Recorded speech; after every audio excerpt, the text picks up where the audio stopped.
Hey, thanks very much. Good morning, everyone. Hello from the Kennedy Space Center in Florida. I'm Anderson Cooper. Behind me on Launch Pad 39A, about 3 miles away, the Space Shuttle Atlantis and its crew of 4 are prepared for liftoff just a little less than 1 hour from now. STS-135 will be the last mission for NASA's shuttle program, the 135th mission. But as we celebrate this historic launch, let's look at how we got here. Atlantis and its crew of 4 are ready to make history minutes from now with the last liftoff of a US Space Shuttle. It'll be at that moment when it's finally over that you'll be able to exhale, take a breath, understand the significance of the moment. But Americans have been fascinated with space exploration for decades. I believe that this nation should commit itself to achieving the goal before this decade is out of landing a man on the moon. The first generation of astronauts became our national heroes. The missions that followed broke down barriers on Earth and beyond. NASA made the unimaginable happen before our very eyes. 4 high return temps. I was not reporting any RAF at this time. Battles with red tape and unspeakable tragedy may have marked this program, but Americans still feel pride and patriotism when we hear the countdown. 0 and liftoff. And hope. I hope to become an astronaut. Hope for the future of a program that will not end after this, the final launch.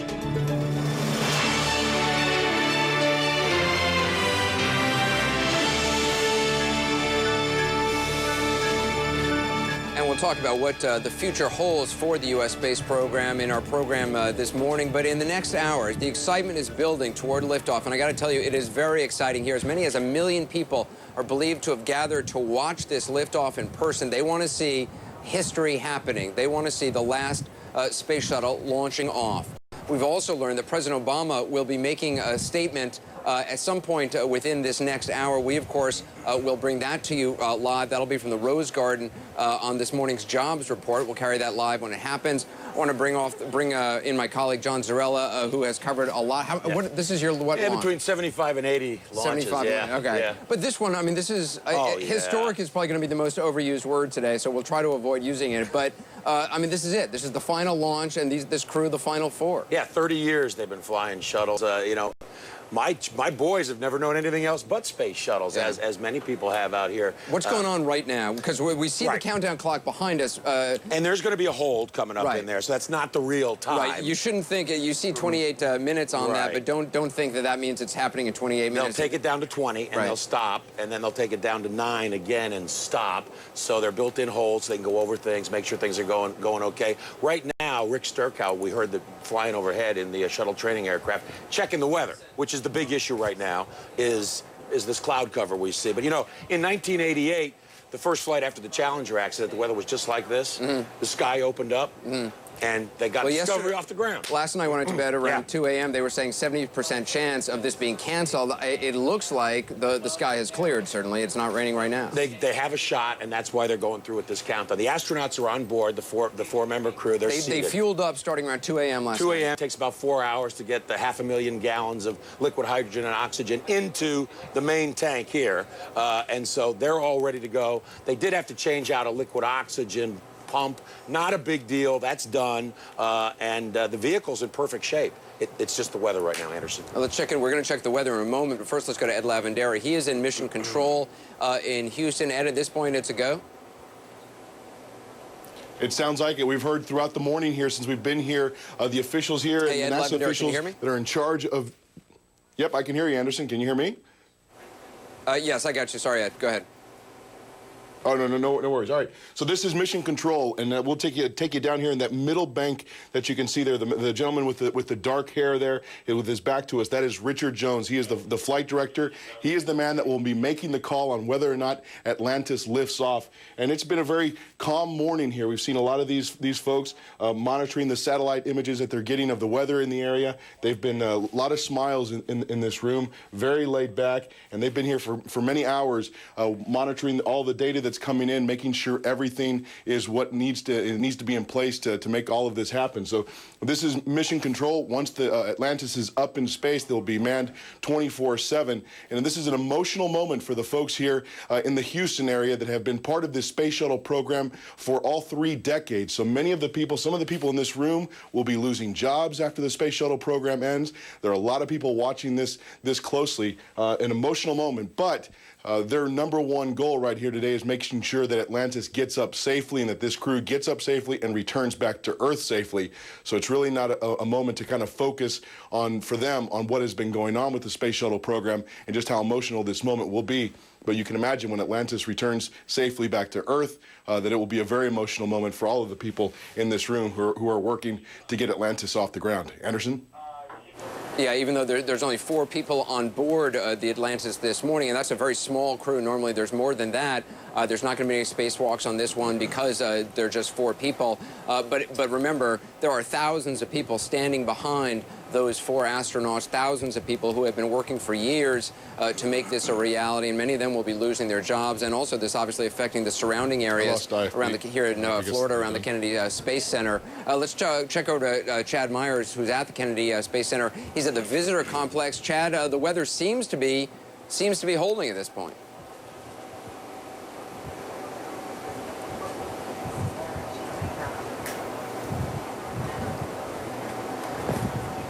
Okay, we're obviously having audio problems with that. Let's go to Carol Costello. She is at Port Canaveral, where a lot of people have gathered to watch this viewing. Carol, there are some reports as many as 1 million people may have gathered. What's the mood like there? It is joyous, Anderson. I know it's an emotional day for NASA, but people could not be happier here.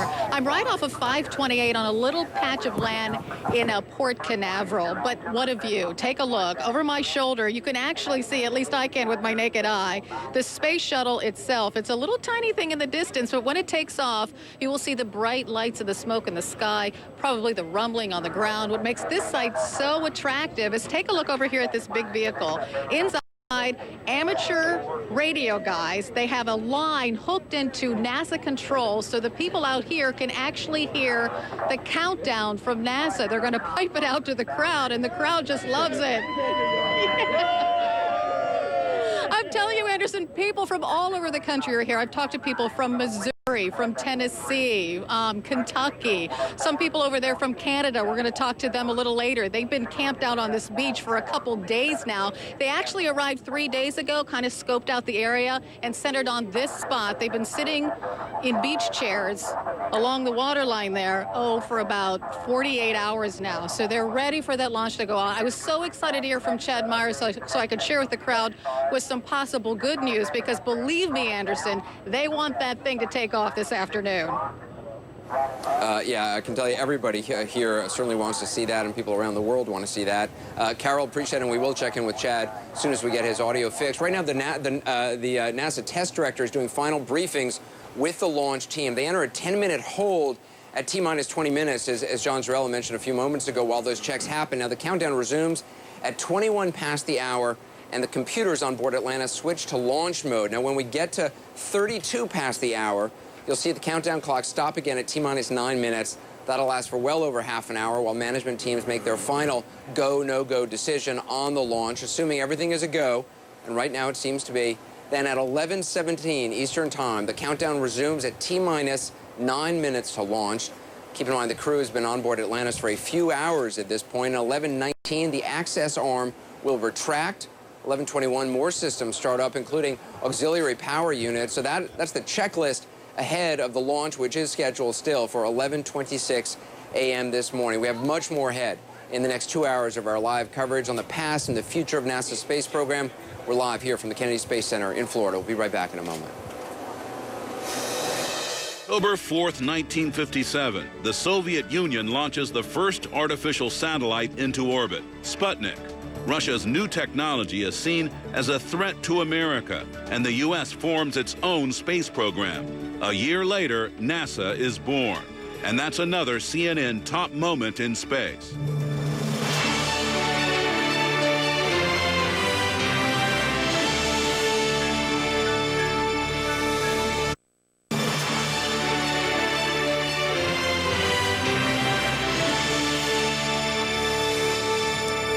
Now, welcome back to our continuing coverage of this historic last launch of the Space Shuttle Atlantis. We're here with CNN's John Zarella. Also honored to have astronaut Katie Coleman joining us. We're going to talk to her in just a moment. But joining us on the phone is NASA Administrator Charles Bolden, who has called into us now. Administrator Bolden, right now everything looks good, yes? Well, it looks much better than it has all morning. So we're excited about getting on today. For you, what is this day like? I'm trying to make it like any other launch day, but it's not. It's a very special day. It's the last flight of Atlantis, which was the vehicle on which I flew my third flight, and the last flight of the Space Shuttle program. But I tell everybody, it's really a joyous day because it's the day in which we begin the next era of exploration, where we begin to go beyond low Earth orbit and help stand up a commercial industry that's going to take the Space Shuttle for getting our astronauts and cargo to the International Space Station. We're obviously having some problems. It's very hard to hear the administrator. Katie, for you, what is this day like? I mean, this is you have spent an awful lot of time in space to know that this is the final flight. Every shuttle launch, every launch of a rocket that's got people on board, it's a big deal for people to leave the planet. And so just in that, it's a big day. It's the launch of the Space Shuttle. Because it's the last one, I think it makes us reflect on, why does it make us feel like we just want to hold on and stop time and not let this happen? And I think it's because of what the shuttle has brought. People going to space is considered a bit normal now. That's what's so extraordinary. I mean, and John, you've covered so many of these. I mean, this is a workhorse, this shuttle. I mean, just the number of missions all these shuttles have flown, it has become almost routine, and yet it is anything but routine. I mean, just the technology required to do this thing, the man hours, the woman hours, the work hours, it's extraordinary. It's complicated, and yet when it goes, it goes. And, the people who do that work, I trust the people that do that work. And when I'm sitting on top of that shuttle, I feel as safe as I could feel, and yet it's a risky business. With what we just had the administrator on, and Charlie told me when I interviewed him a couple weeks ago that one of the greatest accomplishments of the shuttle program in his mind was the fact that it was this great social machine. It allowed women to fly. It allowed people of color to fly. It allowed people from 16 different nations to fly. Before the shuttle program, not a single woman or person of color had flown, in the United States, a U.S. vehicle. And that, Charlie said, was one of the great accomplishments of the shuttle program. I think it is. Yeah. There's so many firsts for this, as you said. First woman in space, first African-American woman in space, first African-American in space. For you, what's the moment you're going to remember most from the shuttles?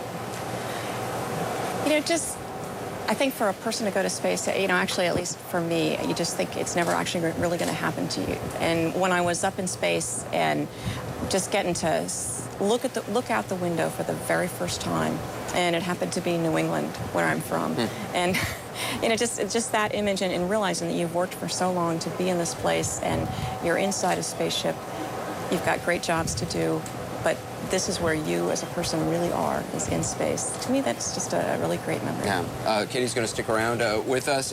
We're also anticipating President Obama speaking about the new jobs report numbers that are just out. We'll bring that to you live. That should be happening momentarily in the Rose Garden of the White House. Brooke Baldwin is standing by at the Kennedy Space Center at the Visitor Complex. Brooke, obviously, the excitement here is certainly building. There's got to be huge excitement there as well. Of course, the excitement here, Anderson, very much so palpable. And here's how the conversation goes down here when you meet someone. You say, hey, where are you from? What state? What country around the world? Second question out of everyone's mouth, what do you know about the launch? Is it really going to go off at 11:26? As you all been reporting thus far, fingers crossed, it is. And in talking to the Space Coast Tourism Bureau down here, they're estimating 1 million people down here watching this 135th and final launch of a space shuttle right here at the Kennedy Center Visitor Complex. They're anticipating thousands of people, and so there are a number of lawns, people just sitting there in their lawn chairs, looking up at the sky, waiting for that shuttle to go up. One interesting fact here about this particular location, you see that mock-up shuttle over my shoulder. In 2 years and $100 million later, that is where, if you want to come see the actual Atlantis space shuttle, it will be sitting here as part of the tourism industry. They're hoping folks will still continue to come down here. One final note, in talking to some of the employees, Anderson, a couple of days ago. The significance of this date, this is July 8th. Add 12 days for the mission. Hopefully they will be landing on July 20th. Look back 42 years, July 20th, 1969. That was the Apollo 11. That was the lunar landing. So some significance with that date, July 20th. Anderson, back over to you. Brooke, we'll check in with you shortly. Katie, when you're prior to launch, with this amount of time before launch, when there's still questions about the weather floating in the air, what goes through the mind of an astronaut when you're sitting, you've already boarded, you're all suited up? What goes through your mind? I mean, it depends on the crew, and I think there's a few of them that sing. Really? Sing? I flew with an Italian. I think they sang. But I would say people are just pretty focused on the mission. Do you get nervous? I mean, even if because this crew, like yourself, has flown plenty of times before. They're incredibly experienced. They spend a lot of time in space. You've definitely made your decision about whether you want to be sitting on that rocket long before you ever get strapped in. And so I think everybody's pretty ready to be there. For me, my last mission on the shuttle was to launch the Chandra X-ray Observatory. I was the lead mission specialist for doing that deploy. And I was basically just running through those procedures in my head, making sure that when we are suddenly up in space 8.5 minutes later after launch, life changes, and it actually becomes a little bit bewildering, I think, because your senses are interpreting a lot of, strange things going on and everything is floating. So I just tried to make sure I really understood exactly how I was going to proceed. I was talking to Bob Cabana, who is the head of the Kennedy Space Center, and of course Cabana flew twice on Discovery, twice on Endeavour, Commander twice, and Cabana told me while we were sitting in Discovery over here a couple weeks ago, which was a neat thing, he said he fell asleep. He actually took a nap while he was sitting in there waiting. I was actually just going to admit. You fell asleep as well? Well, on purpose. I am somebody that, 10 minutes and I am a new person. I had a really big job, 7 hours, 17 minutes after liftoff. And as a mission specialist, I was sitting down in the mid-deck, and I don't have a job. I don't have a switch to throw unless something really happens. And the best use of my time was to get ready for orbit. Then you were definitely calm, cool, and collected. Just one other quick question before we go to break. Do you feel the power of the rocket when it's launched? I mean, sometimes when you're on an airplane, you don't get a sense of the power of the machine. Absolutely. You do. And it is so just overwhelming and huge. And you think, after once, you think you'd be ready for it the next time. And it is just, I have a bad example that I like to use, which is a movie called, I think, Speed 2, where there's a big cruise ship that's only going 4 knots really slow, but just never stopping. And that's what this is like, except it's so much faster. It's so much more powerful. But once you leave the pad, you realize you are not stopping until you get to space. It's also more well-made and more interesting than Speed 2. Well, I'm hoping. I'm no Roger Ebert, but we'll check in with Chad Myers for the latest forecast coming up next. And then from Kennedy and Nixon to Reagan and Obama, every White House administration in the last 4 decades has made a mark on the space program. We'll take a look at that. I believe that this nation should commit itself to achieving the goal before this decade is out of landing a man on the moon and returning him safely to the Earth. Stand by. Up next, presidential historian Douglas Brinkley joins me for a look back on this remarkable day. First, another CNN top moment in space. April 12, 1981. Columbia becomes the very first U.S. shuttle launched into space. Its crew of 2 orbits the Earth 36 times, kicking off a new era of exploration. And that's another CNN top moment in space.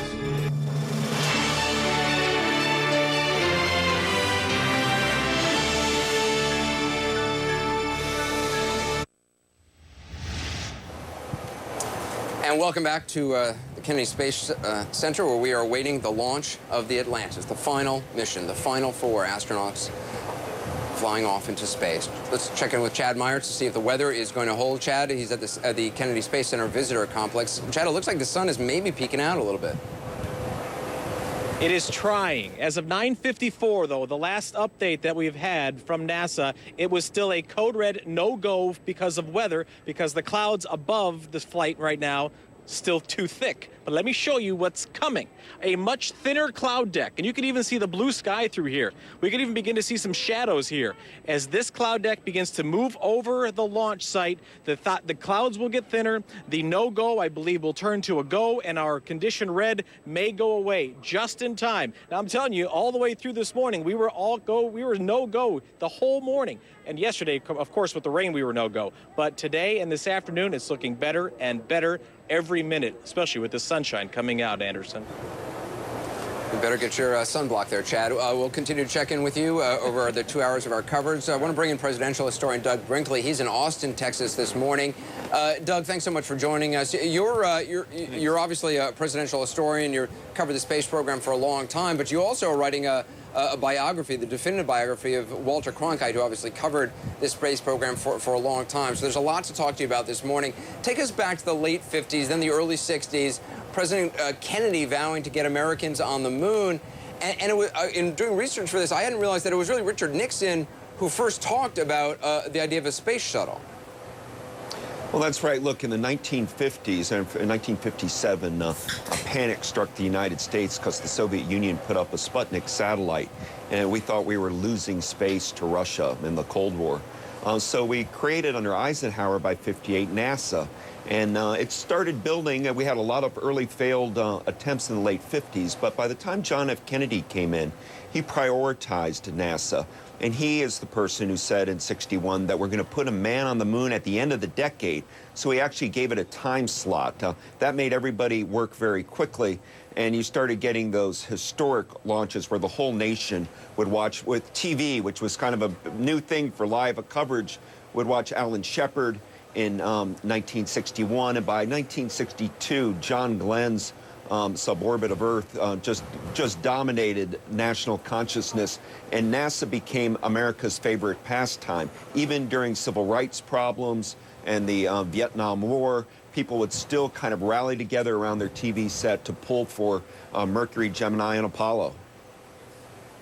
What do you think the end of the shuttle program means for the space program, but also for American innovation? Do you think the United States is going to fall behind other countries in terms of space? Where does the next great challenge lie? Well, because, as I mentioned, this was the United States versus the Soviet Union in space, and we won the Cold War, the United States. You're seeing a lot more international focus, a lot more sharing between the United States and Russia, France, Israel, other countries that are interested in space. One of the problems, I think, right, from now on, Doug, in fact, NASA is going to pay Russia in order to get astronauts onto the International Space Station. Yeah, exactly. That's the new game. You know, when we went to the moon and with Apollo 11 and put that flag on, there was some people thought it should have been a UN flag. That by putting the American flag on the moon, it was triumphalism, particularly in an era when the Vietnam War was unhappy. But we did the American flag. I think in the future, as we're heading for something like Mars exploration, which will be so expensive, it's going to have to be done from a global perspective with, 7 or 8 of the world's largest countries pitching in. Bottom line is, as you know, covering politics, the money's not there. And that's a lot of the reasons why the shuttle program, after 135 missions, is being stopped. Remember, 135 space shuttle, we can count the Apollo missions on our hands, and it's been part of the problem NASA's had for public relations. When you do so many missions so well, you start losing a lot of public interest. Today, the shuttle, we're getting ready to watch this final historic moment, is not on page 1 of the New York Times, it's on page 12. During Apollo, each mission was front page news every day.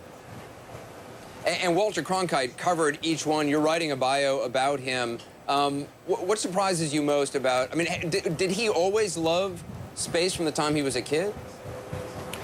Well, when he was a little boy growing up in Kansas City, he got very interested in aviation, and during World War II, he actually flew with the 8th Air Force on a bombing raid over Germany. He was a United Press reporter. So he kind of claimed as a beat military aviation. But in the 1950s, when Edward R. Murrow went after Joe McCarthy, and went after him hard, and Edward R. Murrow at CBS, there was a great deal of tension there. Cronkite had 3 babies to feed. He was a father of 3 kids. So he kind of positioned himself into this pro-space advocacy. And he would come down to Cape Canaveral back then, and there was only one motel.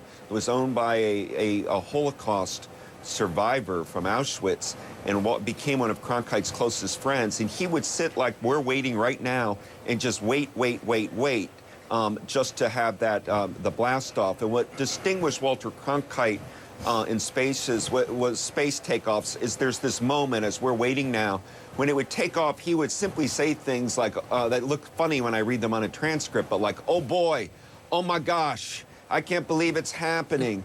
He had a kind of boyish enthusiasm about NASA, and people felt it watching at home.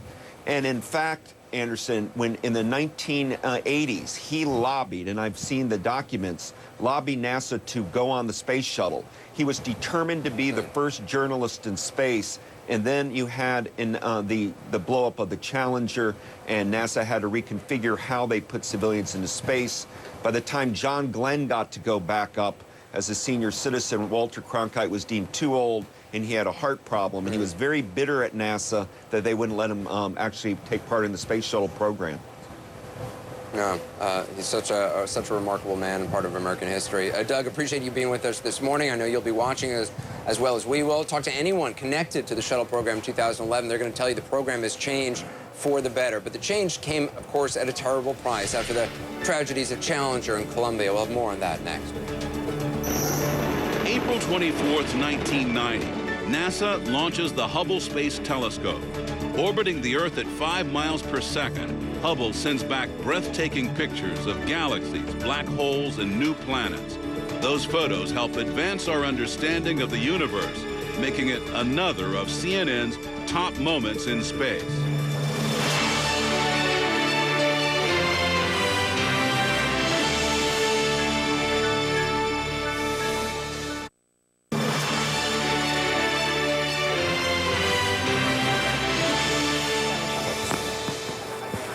And welcome back to our continuing coverage, the final mission. President Obama is expected to speak about jobs soon in the Rose Garden. We're, of course, going to bring that to you live. The moment Challenger exploded after liftoff, who can forget that, in 1986, it changed the shuttle program forever. There were faulty O-rings on the rocket booster that ended the mission less than 2 minutes after it began, killing the crew of 7.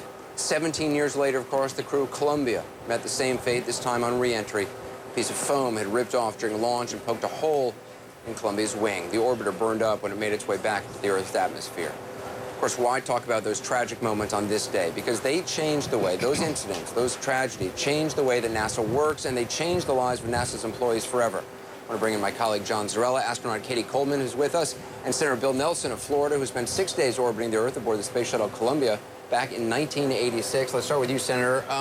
For you, what's this day like? It's the end of an incredibly successful program with 2 great tragedies. And our flight was 10 days before Challenger back in 1986.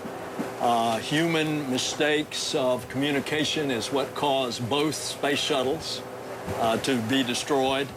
But they've got all that worked out, and it's an incredible flying machine, but it's being shut down because after Columbia's destruction, the investigation board said, build a safer rocket that can replace the space shuttle, fly the space shuttle just as long as you have to build a space station.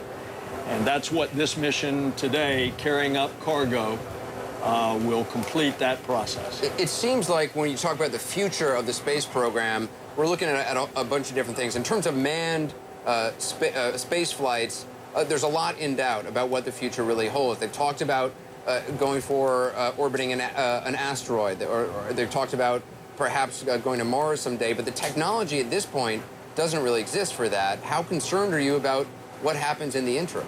Well, I'm concerned when the House of Representatives has just whacked NASA, and you can't keep our program going like that. But we have a clear path forward. We have the NASA law in place, 2 new lines of rockets, one that goes to and from the space station, and another that is the big rocket that will take us eventually to the goal, which is Mars. And there are technologies that we will have to develop. And that's all a part of exploration.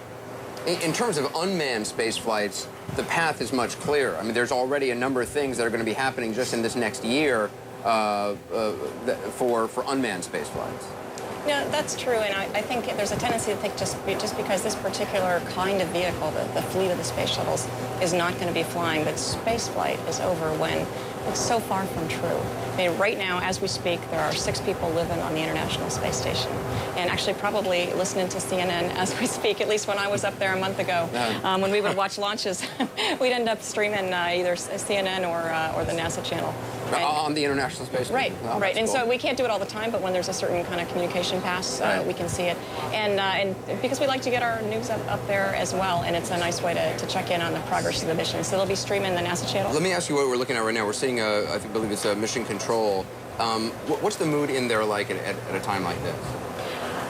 I say this is the station mission control, and it looks like they're talking about stuff, probably about the readiness for the arrival of the space shuttle. There's a lot that has to happen on the station to make everything ready so that their mission can happen really efficiently. It seems so calm. A control room at CNN right before broadcast is a nightmare. People are screaming and yelling. It seems very orderly. Katie, before you got here, Senator, Katie was saying that she actually fell asleep one time before going off on a mission. Did you fall asleep when you were sitting there? Yes, but... Did you really? But it wasn't like these guys. I mean, they're all business. They've got a 10-minute window. Remember, we are the most delayed flight ever. Right.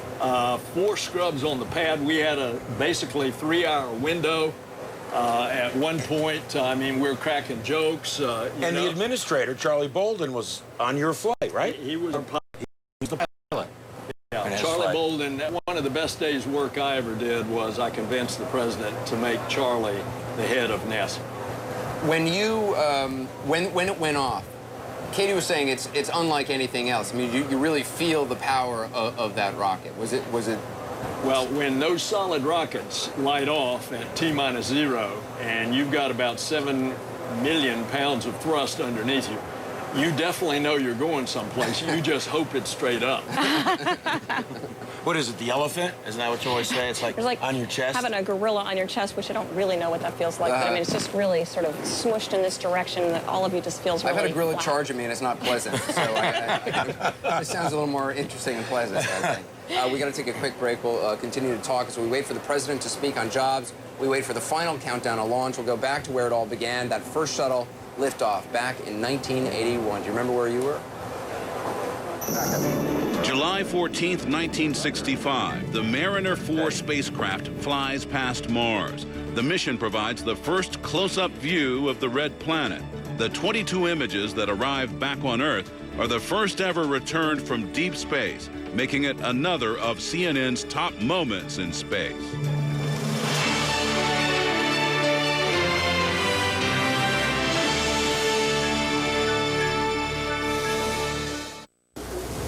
T-minus 10, 9, 8, 7, 6, 5, 4. We've gone for main engine start. We have main engine start.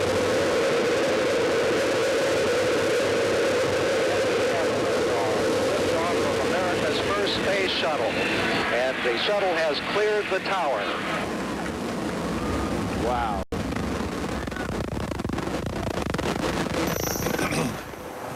An amazing, amazing sight, no matter how many times you have seen it. And we are anticipating that we are going to see that coming up around 11:30 or so. The countdown clock right now is in a holding pattern at T-minus 9 minutes. Again, that's a hold. Ignore the 9 minutes on there. We just got word that the weather is a green for go. That means the weather is good enough for a launch at this point right now. Let's check in with Ed Lavandera in Mission Control. Ed? Hi, Anderson. Well, it's been really interesting here in Mission Control at the Johnson Space Center in Houston. Over the last few minutes, you really kind of, even from our perch overlooking these guys working inside Mission Control, the intensity level rising a little bit. They're still very calm, but a lot of these guys, and I'll just give you a sense of what we're looking at, these guys in the back 2 rows here, we'll focus on the front row, though. You see two gentlemen there. On the one on the left with the white shirt, Tony Sakachi. The gentleman to his right with the dark hair, that is Richard Jones. He's the flight director. He's the man that will make the decision. They've been standing up the last few minutes, a lot of consulting going on. We're told they're probably going over a lot of the flight rules and exactly what's going to happen and what different scenarios might play out here within the next hour. So they're going over a lot of that. We're able to listen to a little bit of the conversations that they have. They've been talking to each other. Just a little while ago, they went around the room, making sure, checking all the systems on the space shuttle, making sure everything was where it needed to be. We kept hearing, we're a go, went around the room. But the focus still remains the weather. And we've heard Richard Jones talking to many of the people who are monitoring the weather, and we've heard them being really concerned about storms that could be popping up, or bad weather that could be popping up to the southwest of the Kennedy Space Center there and the launch site. So that's where they're focusing a lot of attention. They're getting updates constantly in that room, but it's been really fascinating to watch here in the last few minutes, Anderson. The intensity level has started to pick up among these folks as we're getting closer and closer to launch time, and you see these conversations that they're having really picking up and talking about what's going to be transpiring, going on here over the course of the next hour. Ed, we'll continue to check in with you. I'm joined here on set by CNN's John Zarrella, who's covered many dozens of launches at this point. Also, astronaut Katie Coleman and Senator Bill Nelson, who's also been up in space. As you said, your flight was delayed multiple times. What is that like? All that anticipation, then suddenly there's a hold. Mentally, what is that like? Well, it got to be old hat climbing in the orbiter. As a matter of fact, one of the jokes, one of our crew members, Steve Hawley, felt like he was the jinx, and so the fifth try, when we actually launched, he put a disguise on so that the orbiter wouldn't know that it was him. I flew with Steve, too. It's, these folks, these professional astronauts are so terrific, and they have such a terrific sense of humor. And you think about it, Anderson, it is therapeutic. A lot of these people, they're on the edge, pressing the edge of the envelope all the time, and humor serves as a function to reduce the tension. Four astronauts aboard this flight: Commander Chris Ferguson, Doug Hurley, Sandy Magnus, and Rex Walheim. All incredibly experienced in space. Absolutely. In fact, Sandy has lived on the space station, which makes her a really valuable asset for this mission where they've got a lot to do. They're delivering a lot of supplies to the space station. It doesn't help if you deliver supplies, but you don't put them in the place that you're supposed to. Right, she's the payload master. She is the load master, we call her. Load master, okay. Yeah. So, and it's like 8,000 pounds of food and equipment that they're bringing up, and then they also bring used equipment back down. Exactly. But, sometimes things that have failed, unexpectedly, it helps us understand what happened to them so that we can build things more correctly. You were just on the International Space Station. How long were you on there for? I was up there for 6 months. 6 months. Now, from the pictures I've seen, it looks like a nightmare to me. I mean, it looks like it just looks small and miserable. But you say it's amazing. We're keeping it as a carefully held secret. but really, the reality is that it's amazing. Really? It is huge. It's as big as the inside of a 747 if you added up all the volume. See, it doesn't come off that way. After module, and actually have more space in 3 dimensions than you would if you were just, walking around. We're flying around, not just floating, but flying.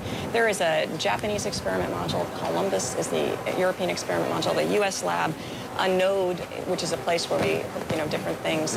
One of the last missions just brought up the alpha magnetic spectrometer. That's outside. But also the one before that brought up the PMM, our permanent logistics module.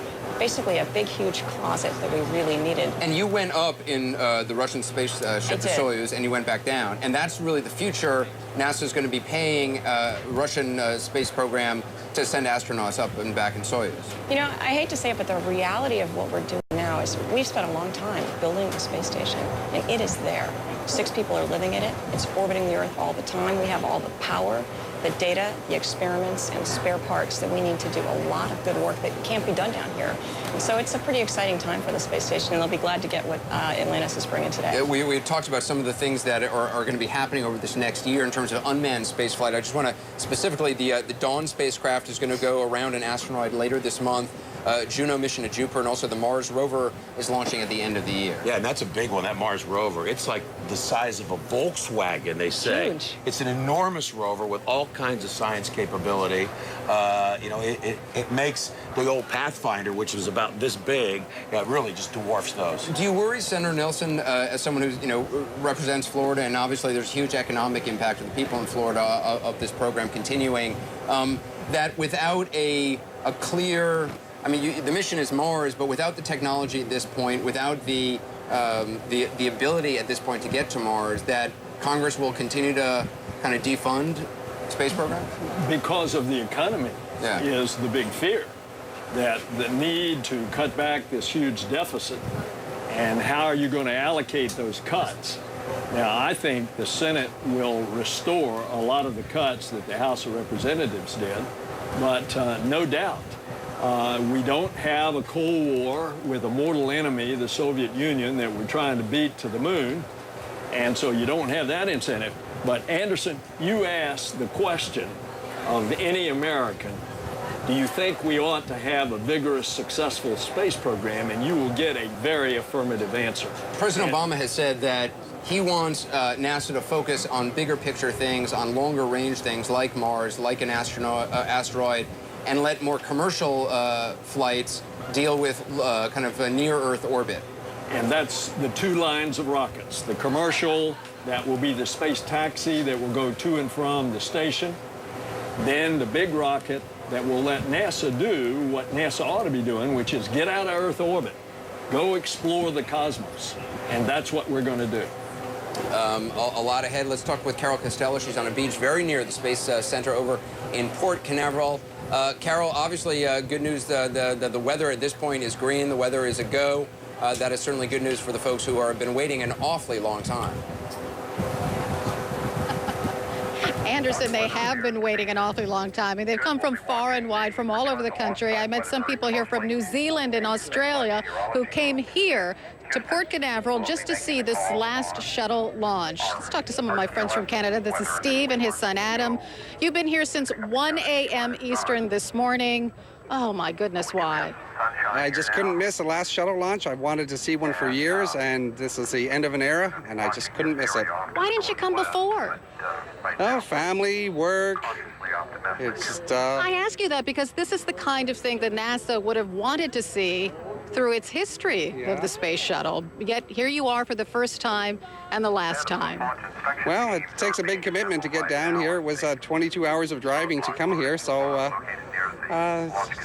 you know, with a family, it's hard to make that time sometimes. Oh, I can understand that. Adam, if this thing launches, and we believe it will so far, what do you expect it to be like? I don't know. I think I've seen too many space movies. My expectations are pretty high. It'll be fantastic, I'm sure. I want to come over here and talk to my friend from St. Louis because I posed to you a question. You're here to watch this final historic launch of the shuttle. There's been a lot of criticism of NASA, spending all of these taxes to do these missions. No one quite understands why these missions are going up. Is it worth it for you as a taxpayer to witness this and all the money it takes? I think it must be because it's the fifth time I've tried to see a shuttle launch, and I've only been successful once. I saw the last one. So to me, I'm kind of biased, you know. I have to say, yes, it is worth it. I think when people look at the numbers and how much money it really costs, it sounds like a lot at first. In reality, all of NASA's budget is less than 0.7% of the federal budget. And I think the long-range plans that NASA has to do the follow-on to the shuttle using something based on Orion to do a possible asteroid mission, I think in the long run, that's going to be really important, along with the space So that President Obama says we kind of need to change direction. NASA needs to change direction. That's okay by you? Yes, and that's something that's gone back to the Bush administration. So I think there's a lot of bipartisan support for changing the basic way NASA does things. Okay, so we're hoping the shuttle goes off. We're hoping, Anderson, we got our fingers crossed and our toes, and hopefully everything will go as planned because, you know, people told me yesterday that 1 million people were going to invade this area to witness this launch. I did not believe them then, but boy, do I believe it now. Yeah, we actually left about 6 a.m. from the inn where we were staying, which is only 5 or 6 miles from here, because the traffic, we knew the traffic was going to be thick, and it was thick. It took us quite a while to get here. A lot of excitement here. People selling T-shirts on the side of the road. I'm going to buy one of those T-shirts. I'm hoping there's discounted when they're on the way back, so I'm going to wait. I think I'm very clever for doing that. Hey, but our coverage continues. All right, sounds good. 11:26 is when the launch is supposed to occur, and again, it may just be a nail biter. It might be down to the last minute before we know for sure whether or not this is going to be the launch today. Let's keep our fingers crossed. More from the excited families gathered at the visitor complex coming up, and we're waiting to hear from President Obama very soon. It's supposed to speak live in the Rose Garden. We'll bring that to you much more when we continue. Sun's making July 20th, 1969. That's one small step for man. For the first time in history, humans walk on the moon. Astronauts Neil Armstrong and Buzz Aldrin spend nearly 24 hours on the lunar surface, collecting 47 pounds of moon rock as Michael Collins flies the module around the moon. The mission fulfills President Kennedy's goal of reaching the moon before the Soviet Union. a CNN top moment in space.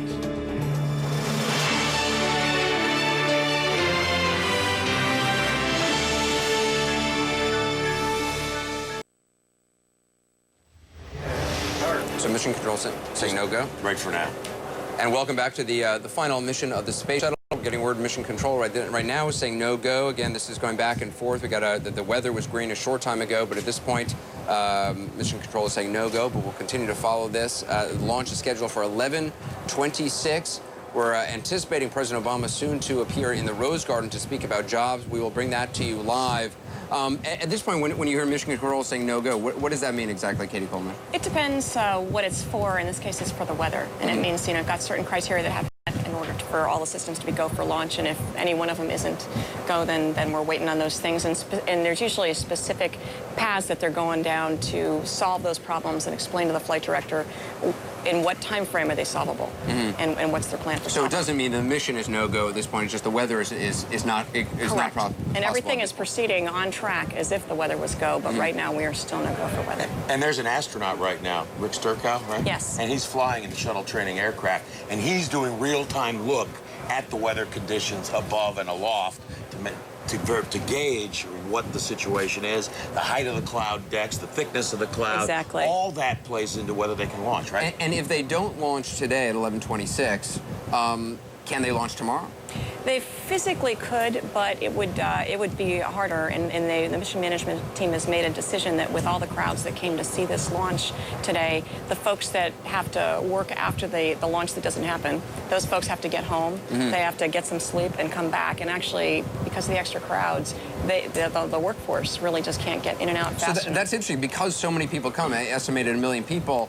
The workers here actually physically will be delayed getting home, and so they've decided they can't do they won't do the launch on Saturday if it doesn't launch today.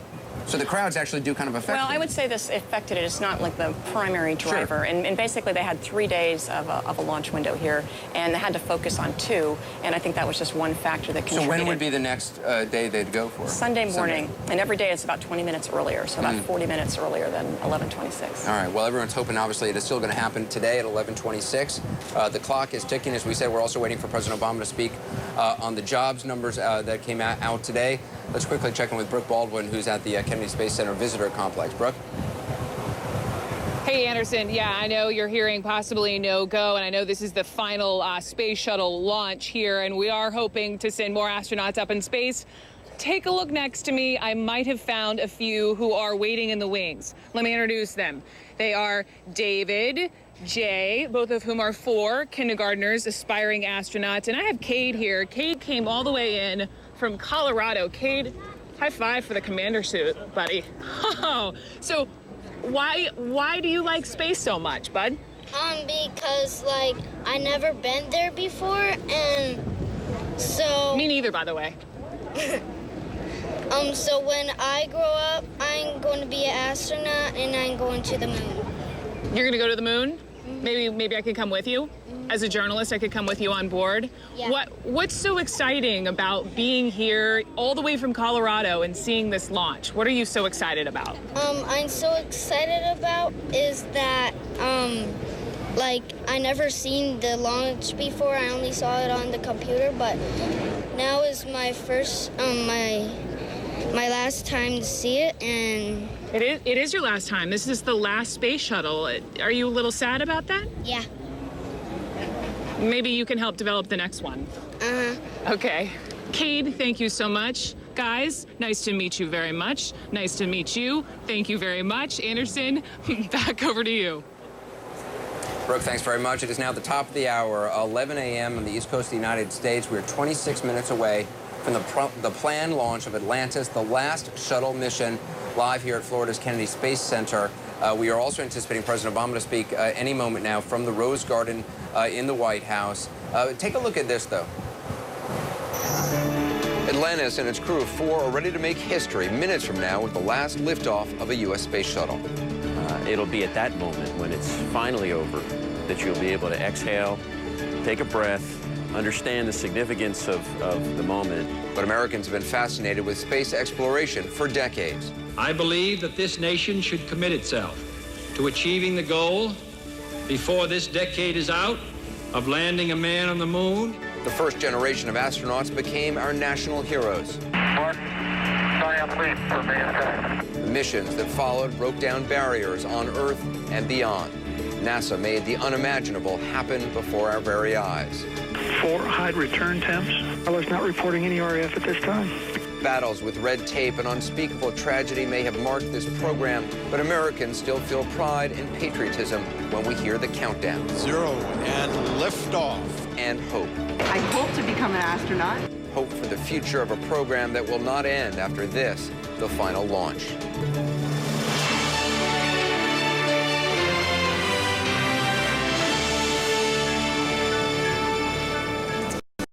The program will not end. Of course, it will be a very different space program in the years ahead, and we'll talk about that in the hour ahead. The launch anticipated to be 11:26.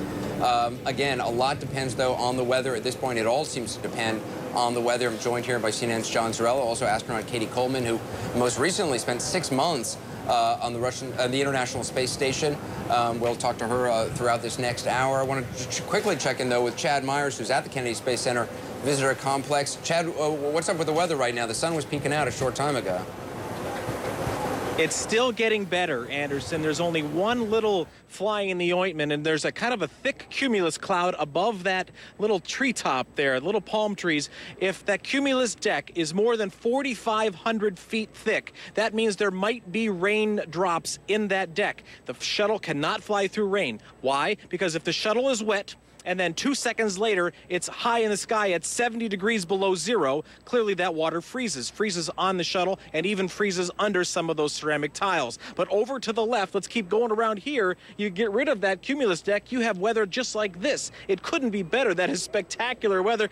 If the weather continues to move in like it is, and we can wait these 26, maybe 30 minutes, because there's a small fudge factor in that 26. It might be 30. They can still catch up to the ISS by launching just a few minutes late. It's getting better as we speak. Everybody here waiting for this launch. We have hundreds of thousands of people here all on their feet waiting for this to go. Anderson?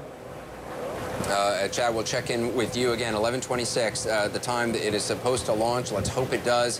What a moment that will be. The last time you will ever see the space shuttle launching from the United States, from anywhere. The last time the space shuttle will launch, the crew of the final four, they call themselves, is ready to go. President Obama is going to be speaking from the White House in just about a minute or so. We're going to bring that to you live, and I'm here again with Katie Coleman and CNN's John Zarella. At this point, I mean, with a crew that's so experienced, does one get nervous? That's up to each individual person. I would doubt it. Actually, we're really focused on the mission. I think from watching on board the station, we had 2 shuttles visit us while I was up there. And I think we're a little nervous up on at least I was a little bit on the station. You just want those guys to launch. You want them to launch in their window. And you know that. Do you enjoy it? I mean, are you so focused on work, or are there moments where you're just like, you look out the window and... Being up there on the station? Well, on the station and on the shuttle. You know, you have to. And actually, you're really busy doing your job, but I think the thing to do is to actually capture a few memories that you just put in a special place and you have, and you can reach back and sort of, you know, feel them. But certainly, when launch itself happens, I think there's a part of all of us that is just amazed that people are leaving the planet, and you're one of them. And in terms of where the space program goes in the future, President Obama has said very clearly he wants NASA to focus. Let's listen. Actually, President Obama is coming to the Rose Garden right now to speak about jobs numbers. Let's listen to what he has to say. Good morning, everybody. Obviously, over the last couple of days, the debate here in Washington has been dominated by issues of debt limit. But what matters most to Americans, and what matters most to me as president, in the wake of the worst downturn in our lifetimes, is getting our economy on a sounder footing more broadly, so the American people can have the security they deserve. And that means getting back to a place where businesses consistently grow and are hiring, where new jobs and new opportunity are within reach, where middle-class families once again know the security and peace of mind they felt slipping away for years now. And today's job report confirms what most Americans already know. We still have a long way to go and a lot of work to do to give people the security and opportunity that they deserve. We've added more than 2 million new private sector jobs over the past 16 months. But the recession cost us more than 8 million. And that means that we still have a big hole to fill. Each new job that was created last month is good news for the people who are back at work, and for the families that they take care of, and for the communities that they're a part of. But our economy as a whole just isn't producing nearly enough jobs for everybody who's looking. We've always known that we'd have ups and downs on our way back from this recession. And over the past few months, the economy's experienced some tough headwinds, from natural disasters to spikes in gas prices to state and local budget cuts that have cost tens of thousands of cops and firefighters and teachers their jobs. The problems in Greece and in Europe, along with uncertainty over whether the debt limit here in the United States will be raised, have also made businesses hesitant to invest more aggressively. The economic challenges that we face weren't created overnight, and they're not going to be solved overnight. But the American people expect us to act on every single good idea that's out there. I read letter after letter from folks hit hard by this economy. None of them ask for much. Some of them pour their guts out in these letters, and they want me to know that what they're looking for is that we have done everything we can to make sure that they are rewarded when they're living up to their responsibilities, when they're doing right by their communities, when they're playing by the rules. That's what they're looking for. And they feel like the rules have changed. They feel that leaders on Wall Street and in Washington, and believe me, no party is exempt, have let them down. And they wonder if their efforts will ever be reciprocated by their leaders. They also make sure to point out how much pride and faith they have in this country, that as hard as things might be today, they're positive that things can get better. And I believe that we can make things better.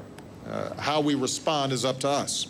There are a few things that we can and should do right now to redouble our efforts on behalf of the American people.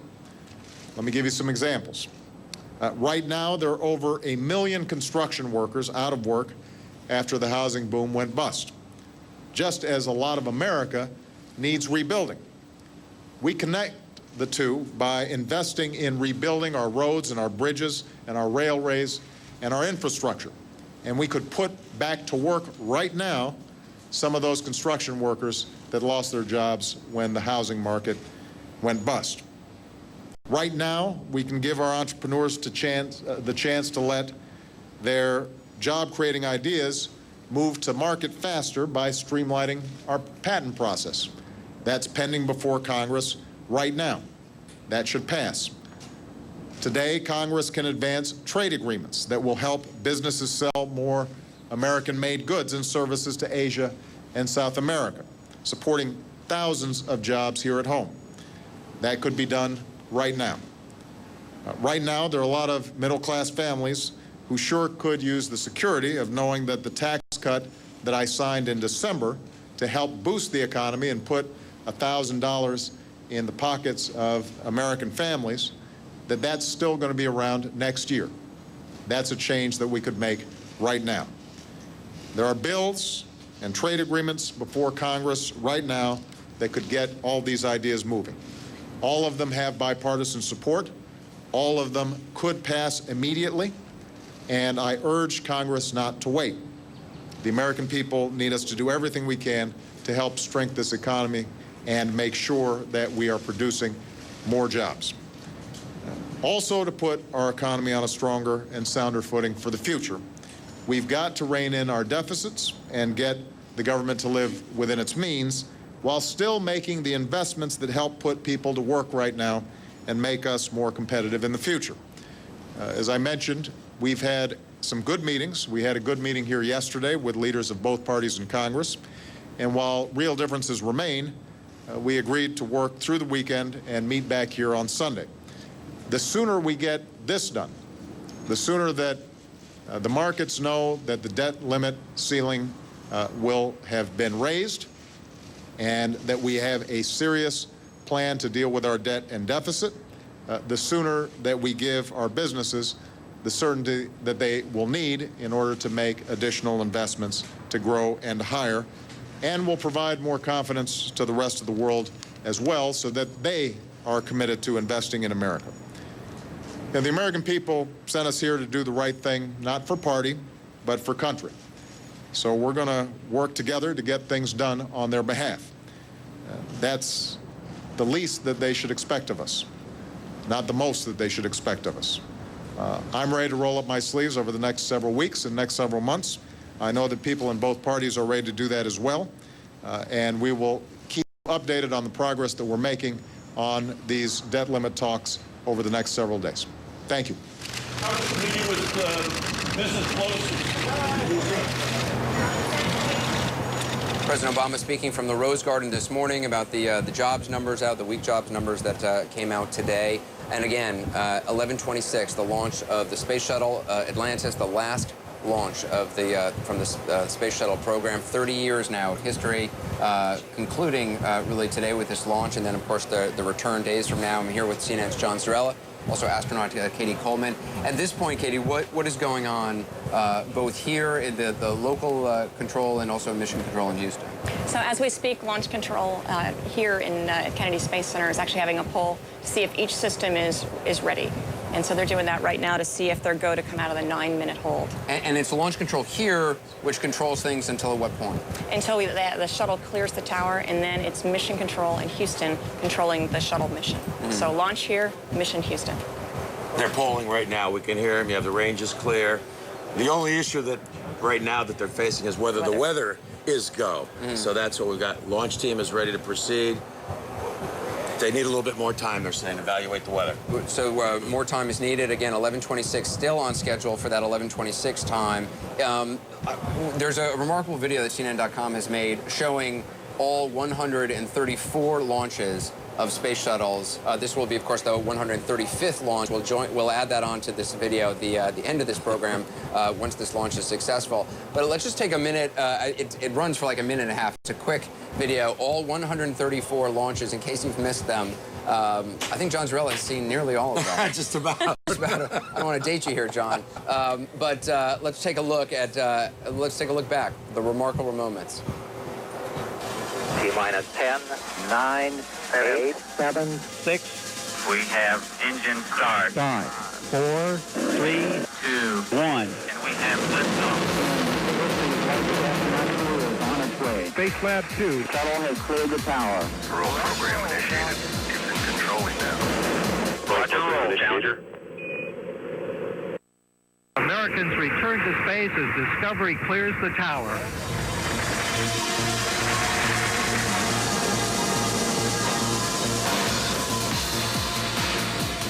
Liftoff of Columbia and the first dedicated medical research flight. 6-man crew on the Department of Defense flight. Climbs at 28.5 degrees inclination orbit. Atlantis speed now 500 miles an hour. Maximum dynamic pressure on the vehicle in the lower atmosphere. Heading engines at 100%. Well, the vehicle's rate of speed will virtually triple. Flight controller standing by for burnout. And we've just got breaking news. John, why don't you tell the folks? Yeah, we're listening, and the launch director is saying we're looking better every second. He just told Ferguson, the commander, Christopher Ferguson, to have a good launch, you know, Godspeed, and it's looking real good. And have a little fun, he said. Have a little fun was what he said. So have a little fun. And actually, Fergie then, answered just to say, from the crew, how they're feeling. And I didn't catch all of it, but just a really nice speech about this is the beginning of one journey, but it's actually a journey that never ends. And an example of what great nations can do, the Space Shuttle program. Let's take a look at these astronauts. At this point, the launch is a go. It's going to happen 11:26, just a few minutes from now, about 10 minutes from now. That is, man, that's just going to be a remarkable moment. I mean, this thing, this is the last one we will ever see. They are talking about doing kind of a smaller shuttle that will be able, a taxi they're calling it, that would be able to ferry people to a space station or other missions. Yeah, we've gotten so we understand how to get people up and down, and it's time for NASA to be actually out of that business so that we can focus, you know, our expertise on harder problems that need solving, which is to go further and to be, you know, the moon, Mars, asteroids. And so it's going to be go for exciting. launch. The launch director said we're go for launch. They cleared the last issue, which was an return to launch site if, God forbid, they ever had to try and come back here. They've cleared that issue, that weather issue. That was the last one that they were facing, and they are now clear to pick up the clock at 9. So they're going to start counting it down here. And we'll watch as soon as that countdown clock starts to move at T-minus 9 minutes. Just so you know what we're going to do, just in the last few minutes before launch, we're going to stop talking and just you will hear launch control, and you will hear that for many minutes before the launch and also all the way through once the space shuttle has been launched and it is heading off into space. We want you to be able to hear all the natural sound, all the mission control, launch control. We want you to hear history as it's happening with us without us talking over it. Now, I was telling you, Anderson, that back in 1988, when the first return to flight mission, the clouds kind of opened up and Discovery lifted off, and then it closed back up 30 minutes out. I'm looking up there, and there's a hole about the same size as the one Discovery flew through back in 1988. 4 astronauts on board. Let's talk about who those astronauts are. Commander Chris Ferguson, Doug Hurley, Sandy Magnus, and Rex Walheim. Most of the, usually it would be a larger crew. It's right, but we actually have to, I'm starting the 9-minute hole. We're coming out of it. Yep, there we go. Just began. T-minus 8 minutes, 57 seconds, and you can hear an applause from the crowd here. No doubt that applause will be echoed among the million or so people who are estimated to be watching all over this area, on beaches, on boats, all around. This has really attracted a huge crowd. So many people bringing their families, coming from all around the world, wanting to witness history as it's happening. And there you see the countdown clock. Now, will there be a hold at all on that? It shouldn't be. No, they're go. Yeah, they're go. So, Commander, all of these pilots, all of these astronauts have been to space before, some of them multiple times. Chris Ferguson, this is actually his 3rd space flight. Correct. Rex Walheim has been in space. This is also his 3rd shuttle flight. Doug Hurley, I think it's a 2nd. And that's right. Sandy, probably her 3rd. It's hard to count. She was one of the space station astronauts. She's actually the most experienced astronaut. She spent the most time in space because she's been on the International Space Station. It's true. Yep. And she's one of the most organized people that you'll ever meet. She's exactly the right person to be the load master, controlling all those supplies onto the station and bringing back things that we need. And Ferguson, you know, some of their personalities. Ferguson plays in the band. It's He's true. the drummer in the astronaut band Max Q. I've also heard he has a flip camera, which he carries around and has to kind of document everything behind the scenes. Sounds like astronaut Mike Massimino. He's the same way. He brings his camera around and documents everything. And Hurley is a big NASCAR fan, the pilot. It's true. Yeah, he's into that. That's right. He's a colonel in the Marine Corps, a former fighter pilot. Right. Also, he said he admits to being a kind of a speed demon. He likes. Oh, absolutely. Yeah. And I asked him if he ever broke any of the NASA rules by getting behind the wheel of one of those fast cars when he wasn't supposed to be. Hey, of course, he denied it. There's lots of times we're supposed to be. You know, and actually, he's married to Karen Nyberg, who's also an astronaut. Is an astronaut, actually training for the space station as we speak, and they've got a little one. So this is STS-135, the 135th mission, the 5th and final mission. They started, the astronauts started calling themselves the Final 4, and the name has kind of stuck. And in terms of what this mission is, what are they going to be doing? They're bringing a lot of supplies and especially some interesting equipment to the station, robotics kind of service, remote robotics servicing unit to be able to refuel satellites, you know, from space, understand more about that. They're bringing just immense number of supplies that are needed on the station and also bringing back some things that we need to investigate further. We've got T-minus 6 minutes and 26 seconds. I don't know if we can show kind of some of the multiple images because there's multiple cameras and different things happening. So I don't know, rather than just showing the one image, I don't know if we can put a couple different multiple images on the screen at once. What are we looking at there? So this is right on the pad. You're looking at the main engines. and those are getting cycled and put into position, pressures equalized. You'll see a little spark right before launch because it's those main engines that light 6 seconds before launch. And that little spark is actually just burning up any residual hydrogen that might be there. It's not the lighting of the engines. And if there were a problem, they could still shut down and stop. Absolutely. Before the solid rocket boosters ignite. Once the boosters ignite, then you're going. One way or another, you're going. And actually, what's kind of interesting, if you look at the shuttle on the pad there, it's actually only held down on those solid rocket boosters. So there's 4 bolts on each of those, huge bolts, okay? And when the main engine's light, it actually pushes that space shuttle over, pushes it like this. The nose actually swings about 6 feet, comes back, and when it's in the vertical, that's when the solid rocket boosters light. Can you feel that when you're sitting in the cockpit? Absolutely. Yeah. Yep, we call it the twang. When they clear the tower at about 11 seconds, you're already traveling at nearly 1,000 miles an hour. It's something like 900. Is that right? 11 seconds? 11 seconds after liftoff. It's and then fast. very quickly, you're moving up those numbers very, very quickly. And you say, when you can really feel that. Oh, no question. It's actually, with those solid rocket boosters, it's a pretty rough ride, so you're really kind of shaken. And as I said, with about the last 2 minutes to go, we're going to just turn the audio over to the launch control, so you will hear what the astronauts are hearing. You'll hear what is happening in the control room. George Diller, who was doing the commentary for NASA, he started in 1979. He was brought on for the build-up of the shuttle program to do commentary, and I asked Diller, and Diller's very first shuttle that he did commentary for was Atlantis. Now he's doing the last one. He said it was just 2 days ago when he settled on the words that he was going to use. Of course, he won't tell me what they are because they're going to be pretty historic, whatever he ultimately says at liftoff before he turns it over to Rob Navius, who is the voice of mission control out in Houston, who will then take over commentary as soon as the shuttle clears the tower. And you think about all the people who have flown on board. There's 355 people have flown 852 times on 135 missions going back since 1981. 16 countries, as you said, have been represented with astronauts and people on board this. 14 people, of course, have lost their lives in the two disasters, and of course on this day we remember them all. I know that Lorna Onizuka, the wife of Ellison Onizuka, who died on Challenger, I saw her a couple days ago. She's here. She's watching. She's come to nearly every shuttle launch since about 5 years after her husband perished. And she says she believes Ellison is looking down on them. I have no doubt. I doubt, yep. There's only 4 on this shuttle, but they bring with them the hearts of so many people. It takes so many people to make this work, and you talked about George being back to do the commentary. Yeah. So many people have worked on these launches, these shuttles, for so long, and all of them are going today. And let's listen in now to launch control. Verifying now that the main engines are in their start position.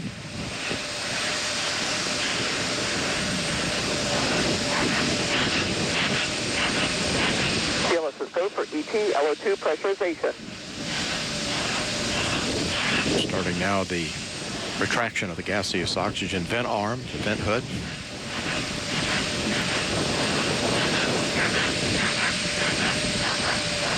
TLT OTC, clear caution warning memory. Verify no unexpected errors. Fuel cells going to internal. External tank camera being activated at this time. OTC, PLT, no unexpected errors. Copy that.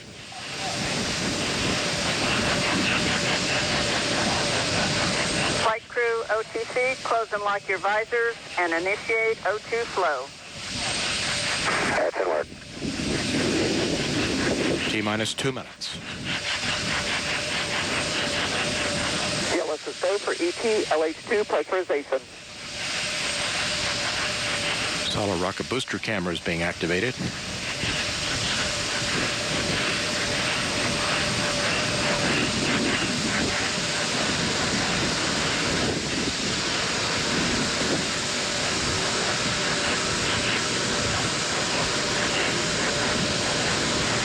T-minus 30 seconds.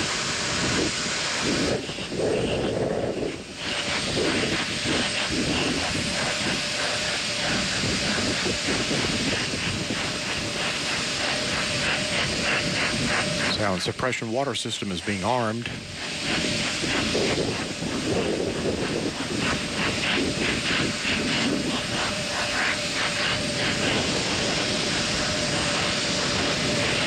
T-minus 1 minute.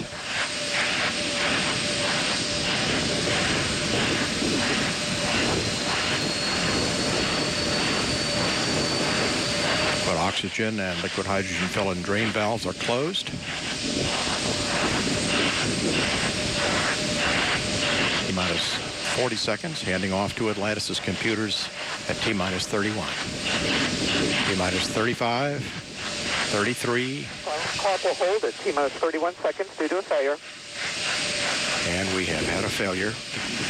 Grand launch sequencer. We had a problem on the aux retract switches. NTDSP. Go ahead. Yes, sir. We need guys to go do the verification per the LCC, please. All right, CMAC. Yes, CMAC. The LCC says we need to verify using a camera, and we're positioning camera 62 right now. Okay, let us know as soon as 62 is swung over and you can verify LCC for GVA retract, please.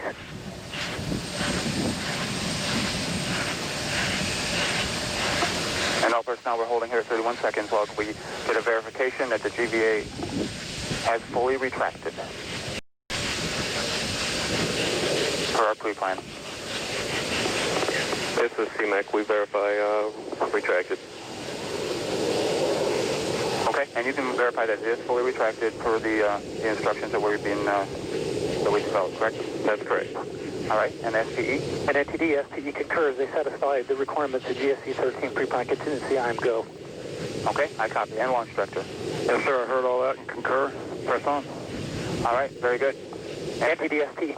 Yes, sir. Yes, sir. I need concurrence to GLS and mass to clear the hold, please. Very good. And GLS, you have concurrence? Go.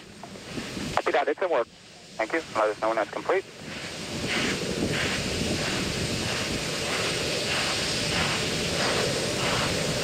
NTD, we have it in work.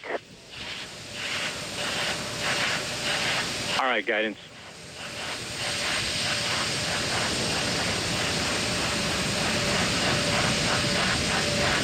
And just a reminder for folks, our lock burn back hold time is 3 minutes and 16 seconds.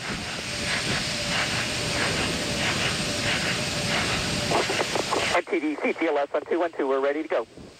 All right, very good. And launch director, with that cleanup, we're going to go ahead and proceed. Yes, sir, please do. All right, and all personnel, we are going to pick up the clock here momentarily. And GLS, you can resume the clock on your mark. Copy that. Countdown clock will resume on my mark. 3, 2, 1, mark. T-minus. Go for auto sequence start. Handoff to Atlantis' computers has occurred. Solid rocket booster nozzle steering check and work. 20. Firing chain is armed. 15. Go for main engine start. T-minus 10, 9, 8, 7, 6, 5. All three engines up and burning. 2, 1, 0, and liftoff. The final liftoff of Atlantis on the shoulders of the space shuttle. America will continue the dream. Program, Houston. Roger, roll, Atlantis.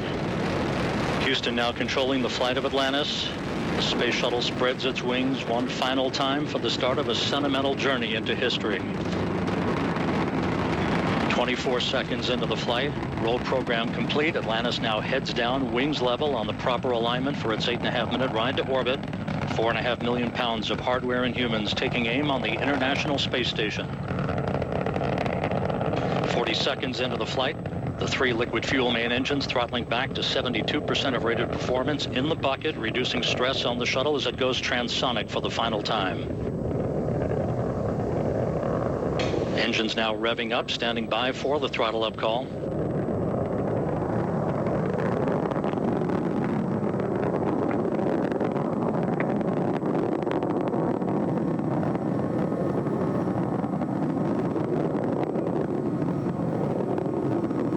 Atlantis, go at throttle up, no action, DPDT.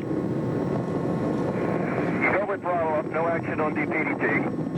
That call from Capcom Barry Wilmore, a transducer, instrumentation only, no action required.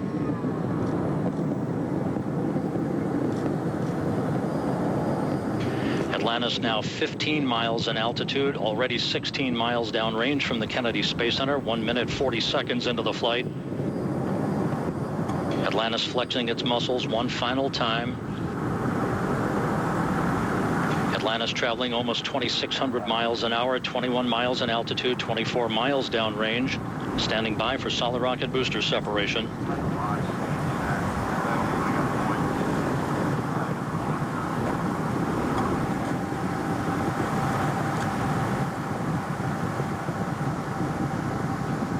Booster officer confirms staging a good solid rocket booster separation.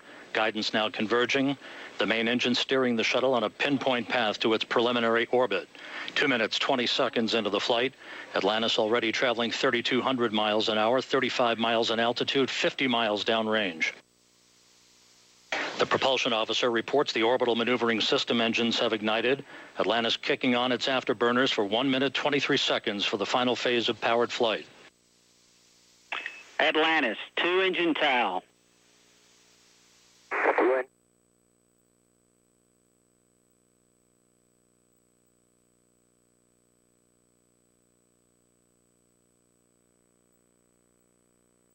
Okay, in-plane plus 230, go ahead. ATO, 10.8. Frestamico, 14.7. Press ATO 10.8, Presto Mico 14.7. That's a good read back, Atlantis. Because of the slightly late launch time, Capcom Barry Wilmore reading up to pilot Doug Hurley the updated abort boundaries for Atlantis, which is flying on the singular power of its 3 liquid fuel main engines, draining a half a ton of fuel per second from the shuttle's large fuel tank. 3.5 minutes into the flight, Atlantis traveling 4,200 miles an hour, 54 miles in altitude, already 120 miles downrange from the Kennedy Space Center. 3 good main engines, 3 good auxiliary power units, 3 good fuel cells for Atlantis.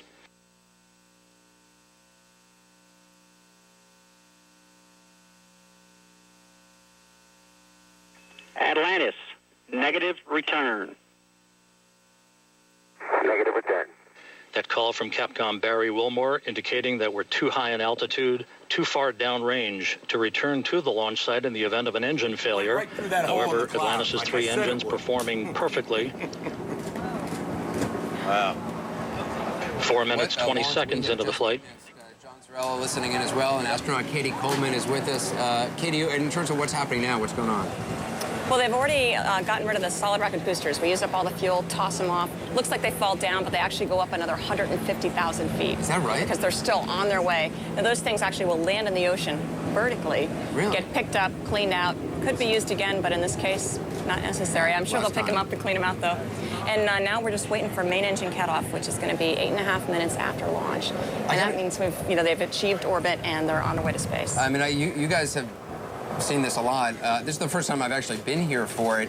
It is completely different. It is such a cool experience. The power of it, I mean, we are, how many miles away are we? About 5. 5 miles 5 away. miles, yeah. The sound is You feel deafening. Yeah, you feel it like go through you. And the light is so bright from the boosters that you can barely look at it. I mean, it's such a searing heat. Television has never done it justice. I mean, that's clear. Yeah. Try, but I just try to tell people that it's like nothing you've ever seen, and I try to tell people that it's a big deal for people to leave the planet. Right. Even though it's gotten to be every day. I mean, that's what the space shuttle has given us is people go to space, but You really do feel that they are leaving the planet. I mean, you feel that Yes. they're kind of like ripping a hole in the sky. Exactly. It's extraordinary. They're traveling now over 7,000 miles an hour already. 5.5 minutes into the flight. Incredible. Yeah. Just incredible. And I mean, to see that column it's just incredible. It's really rather remarkable. And it's different every time, you say. because it depends on the wind, which way the wind is going, the light, the time of day, how long you can see the shuttle. It's always, so every launch picture is going to be different, and I think you'll look at everyone a little differently now. The closest sound I can think of is, and it's nothing. It's like a pale comparison to it, is when you hear a jet like breaking the sound barrier. You hear the boom of a jet overhead, but I mean it's nothing compared to this. This is I don't know how to You describe really just it. feel it through your whole body. Yeah, it's extraordinary. Carol Costello is with spectators on the beach. Carol, from your perspective, I mean that sound, which doesn't hit. It takes a while for that sound to actually reach. What? I'm sorry, Katie. What are we looking at? Just looking at you can actually see the main engine tank. We're about to separate in a couple minutes, but you see the edge of the Earth there. So now you see how high they are, because you don't just see whole Earth behind them. You see the edge of the Earth. To have gone that high that quickly is just extraordinary. I mean, we're all sort of still sitting here. It happened just seconds ago, and they're already... Look at now, you can even just make out things on the Earth. Yeah, they're going to be in space in like a minute and a half. And you can, I mean, are you looking out the window are these astronauts at this point even looking out the window, or do they have so many things going on that they're not paying attention? I'd say most of them have things going on, but if there's nothing going wrong, which on this flight we haven't seen anything go wrong, the mission specialists in the back can actually use the mirrors on their kneeboards to look out the overhead windows, and you can see the blue sky just change to the black of space. Any clouds just shrink like little cartoon things, just really small. Right in about 1 minute from now is when they'll have main engine cut off, and then they'll separate the giant external tank. At that point, you're in space, right? Absolutely. 1 minute. I mean, they're actually already in space, 50 miles, and you're in space. But that's the end of the powered flight, and that means we're going to get rid of the big fuel tank, don't need it anymore. And that's why you'll see the fuel tanks on the bottom there. You'll actually see that separate. The shuttle will fly away and then do a pitch maneuver so we can take photographs of that tank and diagnose whether any pieces of the foam on the tank might have come off, and cause damage. It looked like it, but yeah, I just heard him say you're traveling about 15,000 miles an hour right now. Exactly. And when you hit MECO, main engine cutoff, you're at over 17,000 miles an hour. It looks like you're standing still. And I think this view that you have right now, I mean, is that you can see the Earth actually getting smaller. I mean, the Earth was big. They were right on the Earth, and now it's getting smaller and smaller. And how long will it take to actually get to the International Space Station? You could get there quickly, but the fuel-efficient way, it'll take about 2 days to catch up. Sunday morning is the scheduled docking. Yep. All right, main engine cutoff's been confirmed. So now we're going to see, you can see it now. We're watching the separation any second. And this is loud on board. This is really loud. That's what I've heard. Explosive. There's explosive charges that do the separation. So what is actually happening? Now standing by for external tank separation. The tank is, and the shuttle is going to actually fly away from the tank there. So the tank stays in one place, and now the shuttle is going, and the camera is on the tank. So we see the shuttle gracefully arcing away. Atlantis off the tank. Commander Chris Ferguson will be maneuvering Atlantis now into an orientation to enable Sandy Magnus to capture digital still imagery. So a couple chances to look at the shuttle. So at this point, then, how does the shuttle maneuver? It's got jets that use fuel that when the two kinds of fuel actually combine, they make a gas, and that gives them propulsion. It's like a jetpack. But we've got them all over the shuttle so that we can maneuver it. So now you're seeing the view from it can move in all different directions. Exactly. So they're actually maneuvering the shuttle so that they can then turn around and look at the tank, and Sandy will be snapping picture after picture in detail up and down the tank. That's one way to sort of investigate how did ascent go in terms of debris, is to look at how did the tank fare, and then when the shuttle approaches the space station, the shuttle will sort of do a belly flip in front of the space station. The station astronauts will photograph it. Extraordinary. Just incredible. As we continue to watch these images, let's also check in with Carol Costello, who's on the beach with spectators. Carol, from this vantage point, it was extraordinary. I imagine similar reaction there. Exciting reaction. And as the space shuttle took off, there were chants of USA, USA, and a giant cheer went up from the crowd. These folks have stuck around to talk with us, and you tried 8 times to see the shuttle. You finally did. What went through your mind? I was just happy that it finally got to the point where I can get it off my bucket list. That last couple of seconds where they stopped for a camera of all things to keep me from not seeing it. So I'm glad I don't have to come for a 9th try. So I'm happy to see it go off. So as you saw the shuttle lifting off, I mean, was it pride in country that went through your mind? Was it just excitement? What was it? It was a little bit of everything. I'm glad to see that, I get part of history, the beginning and the end, because there's something new that's coming after this. And I got to be here with all these people here and wonderful Americans to experience that. I know. Somebody came. Oh, a lot of cheers for that. Thank you very much. Counted license plates from 26 states. Met a man from Australia, New Zealand, and there was another one from Scotland, right? Yeah, it's been amazing.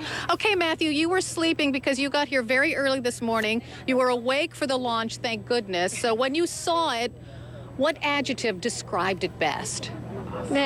Awesome. I knew that word was coming to mind. Are you glad to be part of history? Yes. And did you ever have dreams of becoming an astronaut? Yes. And do you think that it will still be possible, even though this is the last shuttle launch? Yep. You do. And I'll ask your mom that very question because this was exciting for you, too. Oh, yeah, it was awesome. There are some people who think that this is the end of the space program. Even though there are other programs on tap, it will be quite some time, maybe not within his lifetime, that we'll see someone on board something like a space shuttle. What do you think? I just hope that they continue to go farther into space and keep going, and maybe one day he will get to be part of it, or maybe his kids. Do you think it was correct of the president to tell NASA to go into a different direction?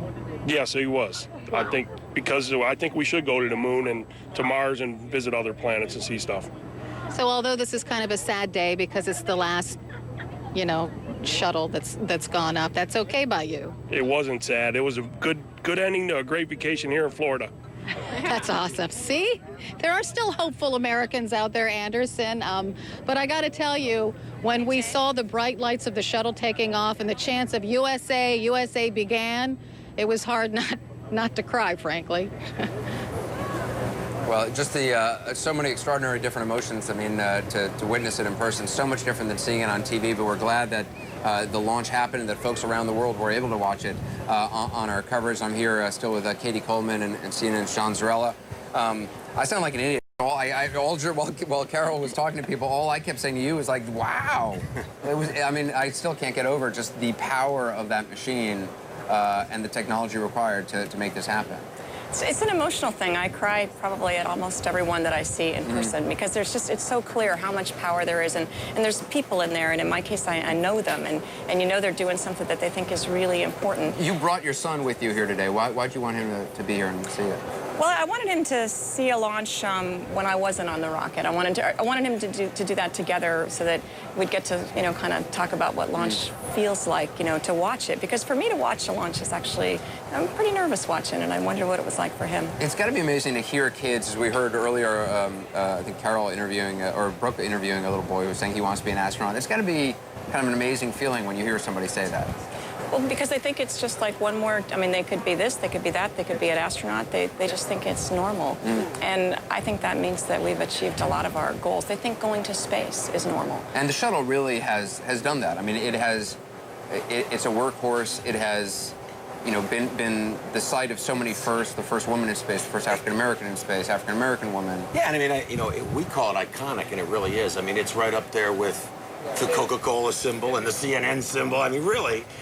The shuttle is the shuttle around the world. Everybody knows what the shuttle is. It's not mistaken for anything else. And people believe that it's possible for us to leave the planet, live in space, go to other places. And I think that means we've achieved a big goal. And the fact that the shuttle has built the space station, not alone, but certainly a large part of it. Large pieces of the space station come up in the shuttle, dock to the station, robotic arm reaches out, takes that next big module, attaches it, and now, I just came back from there, and it's huge, and it's capable. It has power, data, all those things that we need to do things we just can't do down here. Well, there won't be any more shuttle missions like this, but there will be other missions. We'll talk about what's ahead in a moment. Let's as we go to break, want to show you the launch once again, because, frankly, there's nothing like it. Let's take a look.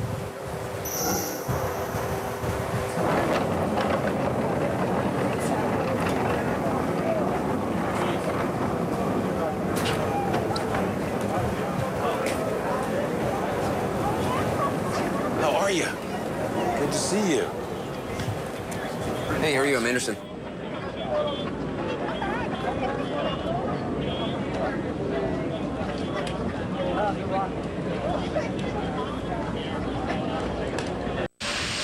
Go for main engine start. T-minus 10, 9, 8, 7, 6, 5. All three engines up and burning. 2, 1. 0 and liftoff, the final liftoff of Atlantis on the shoulders of the space shuttle. America will continue the dream. Program, Houston. Roger, roll, Atlantis. Houston now controlling the flight of Atlantis. The space shuttle spreads its wings one final time for the start of a sentimental journey into history. 24 seconds into the flight, roll program complete. Atlantis now heads down, wings level on the proper alignment for its 8.5-minute ride to orbit. 4.5 million pounds of hardware and humans taking aim on the International Space Station. 40 seconds. Sentimental journey into history and a journey into the future. The future of the space program will continue. We're going to talk about that in just a moment. Want to just check in with Brooke Baldwin, who's at the Kennedy Space Center, the visitor complex, with some of the many people, and again, estimates of as many as 1 million people watching all around this area. Brooke, what'd you see from there? Pretty amazing. It was spectacular. It's emotional. I grew up wanting to be an astronaut, and this truly, I've said it before, this is really a dream assignment covering this final launch here. And Linda Johnston, I met just after it launched, and I know your tears are dry, although I see you welling up a little bit now. Why is it emotional for you? Well, this is something I've always wanted to do. I have always been interested in the space program, and I think it's kind of a real shame that it's not going to be around anymore, but I understand why. It's just amazing to me the number of people that were here today, all from all over the world. I heard every dialect in the world. Every dialect, every language. Every language, right? Texas, Linda, with your entire family over here. Linda, thank you very much. And just quickly, Ed, this is sort of a beginning and end moment for you. You were here in '81 on a kayak watching STS-1 in April of '81. Compare that moment to this. Back then, it was exciting. It was the first time that it launched. It was the first time I saw it. But this time, I think, is a little more exciting for me because I got to bring my own family here. Bring your entire family. Yep. Thousands of people, Anderson, thousands of people are here. I wanted to be an astronaut, too, until they took physics. Talked to Katie Coleman about her physics experience early on. She told me the other day she wasn't so great at physics earlier, so perhaps my future would have been much different had I talked to Katie many years ago. Back over to you guys. Well, somehow she recouped because she was at MIT when she first heard Sally Ride, and that's when she first wanted to be an astronaut. So getting into MIT must be a sign of some knowledge in science, because there's no way I could have done Well, you know, it. when there's something like that that's not instinctive for you, I mean, physics isn't. Chemistry I love, but it just doesn't mean it's not for you. It means you got to work a little harder at it. Yeah, it was too hard for me to even contemplate working. Maybe the final launch of the space shuttle. It's certainly not the end of space travel. We're going to talk now about the future of space exploration. Where do we go? Our guest is John Elbin, Vice President of Boeing for Commercial Crew Programs. Also, CNN's John Zarella joins me, as well as Katie Coleman, astronaut. First of all, what was it like for you just watching this? Oh, it was an emotional thing. I was with a group of engineers who've been working on the shuttle through its, and we all had tears in our eyes as the shuttle went up. It was, it punched through the clouds there. Incredible. And then kind of vanished. And it was just a really emotional setting. Because we all focus, of course, on the 4 astronauts who are on board, but I mean, they're there because of thousands of other people who have been working tirelessly for years to make this a reality. Absolutely. People have, that's their career. We've invested our lives in that. And the shuttle's an icon of the space program. To have it come to an end, of course, is a sad thing. But I think it's important that we treat that as a transition point and look forward to what's ahead. So what do you see as what's ahead? What is the future? I think there's 2 clear paths ahead. The space station is still up there in low Earth orbit. There are still U.S. astronauts and international astronauts on that space station. So and that's going to continue? That will continue, currently through 2020, hopefully beyond that. So we need to have systems that can resupply, take crew, and keep that system healthy. And that's what the Atlantis is bringing a lot of supplies, going to be taking some used supplies off the International Space Station until there's another kind of vehicle that can bring astronauts to a space station. The U.S. is going to be working with Russia, paying the Russian space program to use the Soyuz spaceship to bring people up. Yeah, that's true for the near term. We're working on a capsule. It's part of the Commercial Crew Program, along with other companies doing that. And we're on a path to be able, by 2015, to carry U.S. astronauts on a U.S. vehicle again to space station. So that's for low Earth orbit. Farther beyond, the Obama administration has talked about trying to get NASA to kind of think bigger, to think beyond low Earth, to use commercial flights, commercial space flights for low Earth orbit. I mean, is a Mars trip possible? How far in the future do you see? Human exploration beyond low Earth orbit is the real prize for what's next. Right. We've been going to low Earth orbit for a long time, and we need to continue to use the station, but we really need to focus on beyond low Earth orbit. So the system we're working on for transportation to station is going to make that part of the transportation more affordable. So NASA then has funds available to invest in capabilities for exploration beyond low Earth orbit, back to the moon, to asteroids, and eventually on to Mars. But I mean, I was listening to what the president was saying, and he was saying that we need new technology. The technology right now isn't there necessarily to deal, for instance, with the radiation that astronauts would get trying to get to an asteroid? There's lots of technology that needs to be developed. Dealing with radiation is one. It's a long flight to Mars. Having systems that are capable of that kind of a long space flight are important. Mars has an atmosphere we have to be able to enter through. When we landed on the moon, there wasn't an atmosphere. And so those kind of technologies have to be developed so that we can then do those great missions. And in terms of unmanned spaceflight, there's still a lot ahead. I mean, with robot exploration of Jupiter and Mars rover and other things. There's a lot to be learned in the solar system using robots, exploring other places. But people going there is just kind of what it's about. Yeah, and we saw a great example of that today. John, appreciate your time. Thanks so much for being with us. We've got to take a quick break. We'll talk more with Katie Coleman, John Zarell, and others ahead.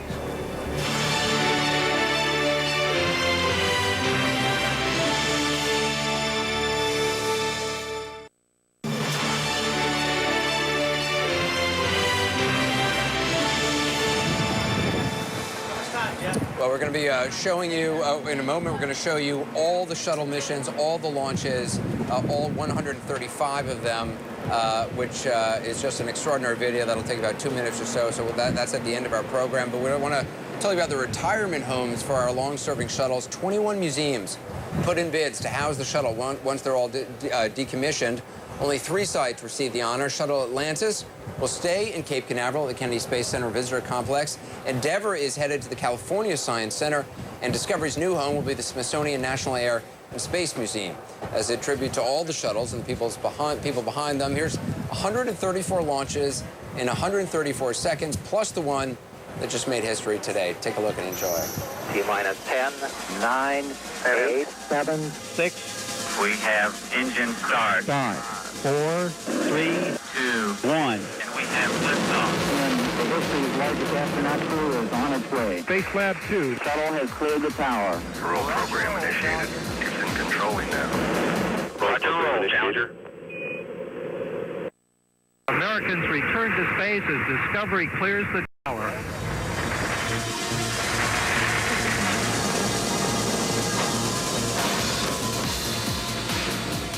Liftoff of Columbia and the first dedicated medical research flight. 6-man crew on a Department of Defense flight. Climb to 28.5 degree inclination orbit. Atlantis speed now 500 miles an hour. Maximum dynamic pressure on the vehicle in the lower atmosphere. Setting engines at 100%. Well, the vehicle's rate of speed will virtually triple. Flight controllers standing by for burnout and jettison of the twin solid rockets. 3 main engines, second stage. Columbia Houston, performance nominal.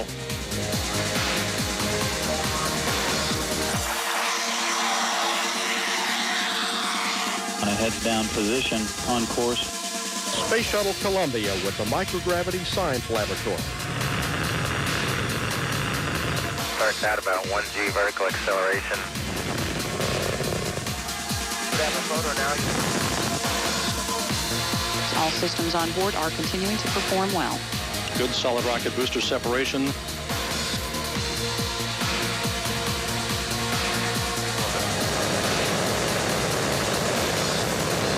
Houston now controlling the flight of Columbia, the international research mission finally underway.